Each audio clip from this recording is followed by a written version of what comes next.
Les disciplines alliant la mécanique et l'électronique sont très en vogue. Ces techniques innovantes permettent aux jeunes de faire ressortir leur créativité.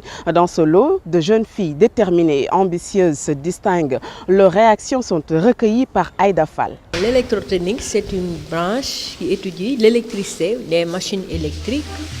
Toujours, c'est une branche qui intervient au niveau des centrales dans la production de l'énergie électrique. Oui, des installations électriques domestiques, les installations industrielles. Au début, je ne savais même pas ce que signifiait électrotechnique. Vous savez comment l'université est pleine.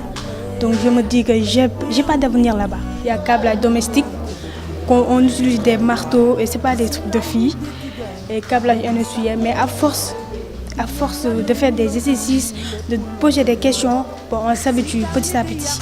Les jeunes, ils commencent à s'imprégner, ils commencent à adorer donc l'enseignement technique parce que tu leur apprends quelque chose, par exemple comme les installations domestiques. Dès qu'ils font 1 ou 2 séances, ils vont chez eux, ils commencent à bricoler, à faire des petites réparations.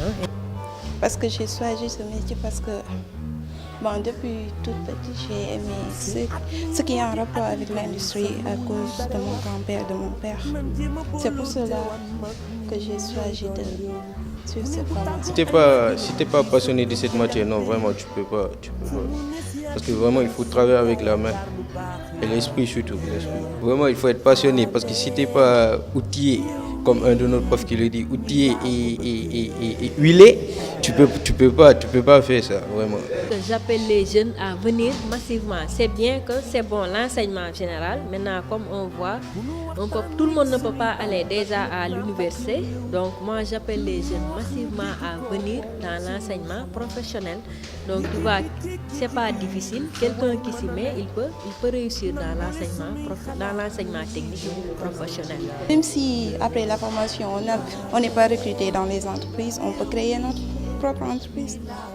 Il n'y a rien à perdre. Pour être au top, d'abord, il faut chercher des matériels, soi-même des pinces coupantes, des testeurs comme ça.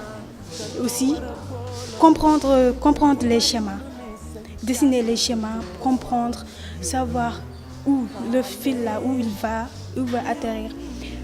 Si on fait une erreur, ça va gâter tout le câblage. Donc il ne faut pas faire d'erreur, il faut se concentrer. Tout ce que j'ai à leur dire, c'est qu'il ne faut pas avoir peur. Il ne faut pas avoir peur. Et aussi, il faut prendre des risques.